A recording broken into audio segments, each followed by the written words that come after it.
Hello, everyone. Welcome to my program.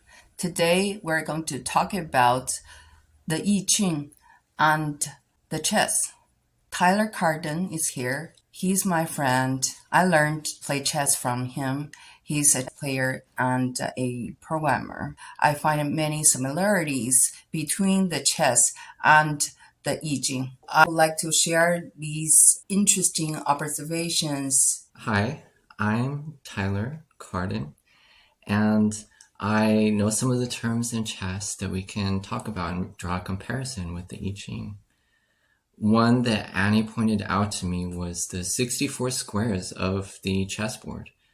There is a combination of 8 files and 8 ranks on a chessboard. It is 8 by 8. And there are a total of 64 squares, and that matches the number 64 hexagrams that you can get from a divination. Probably people need to know a little about the I Ching.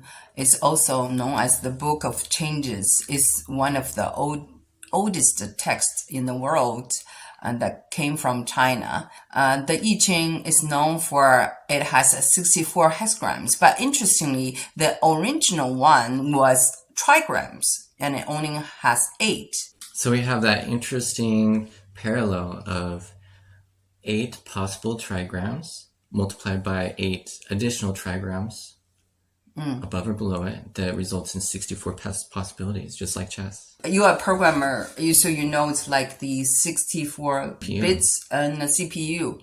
People know that the computer is a binary system, so is the I Ching. Pretty much consists of 2 lines, the broken line and the straight line. The straight line represents the yang and the broken line represents the yin. Together, it's the yin and the yang and the universe. Okay, another parallel I see there is that not only are we dealing with one of the oldest books on the planet, chess is also one of the oldest games on the planet as well.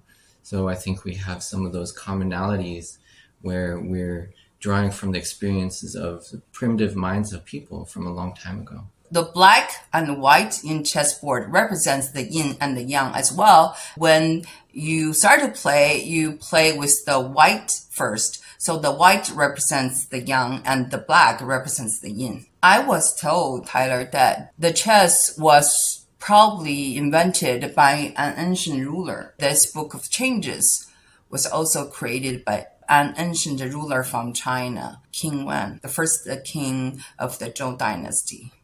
These are very interesting parallels. We also see that both have a foundation on military strategy, on military strategization, where playing chess gives you this ability to forecast, to visualize, to think ahead, to strategize, and to come towards a victory. And that is one of the original use cases of the I Ching is to be used by the emperor for decision making. Exactly. The power of forecast and divination. When we play chess, I learned from Tyler that you should always think ahead to visualize what's going to happen the next. One of the most interesting people to me in modern day chess is Dan Heisman. He came up with this concept that's popular called hope chess. Hope chess is moving without fully calculating the consequences. His emphasis on using this term is that you shouldn't make a move having a passive reliance on hope. You need that divination, you need that forecast, you need to know what's going to happen next and not just hope for the best. What I like about the divination part is that the I Ching, the Book of Changes, will tell you whether you should be aggressive or you should be passive, conserve your energy. Pretty much you either do it or not do it. That's the part of the usefulness of divination. And with the chess, I feel like sometimes you can play aggressively or sometimes you can play defensively. Can you tell me how do you decide which way to play? Yes, when you decide that you want to play defensively, you're seeing that you're opponent has some kind of threat that they're making against you, and you need to make sure to handle that threat so that you don't end up losing.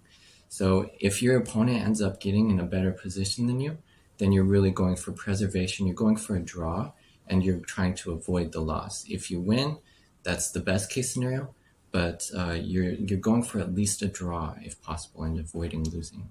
So it just gives you the best move under circumstances. And it's the same thing with Book of Changes. Each hexagram and each line just tells you a different position you are in and how you should act at that moment. Another thing I find is very interesting is the sequence. When you play the chess, which piece you use to kill, which move you make the first or second, that will make a big difference, right? Yes, it does. And one of the fascinating things about chess, I would really love to expand on this, on what the implications are with I Ching, is the intermezzo or the in-between move. This is when you have an interjection in the sequence. It might look like the opponent's threatening something and you have to respond immediately, but the response doesn't always have to come immediately. You can make your own counter threat. You can make your own counter move first before you respond to that threat.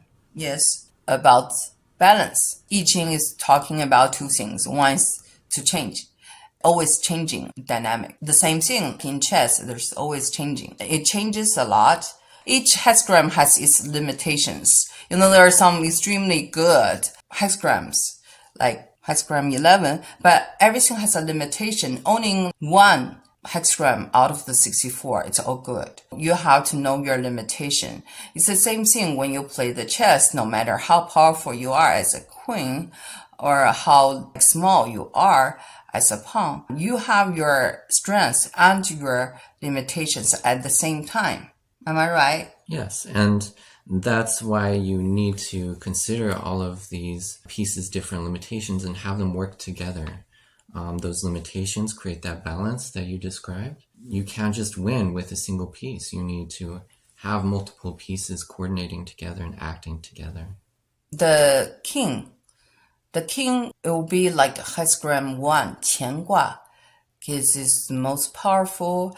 It's the man that rules, the ruler.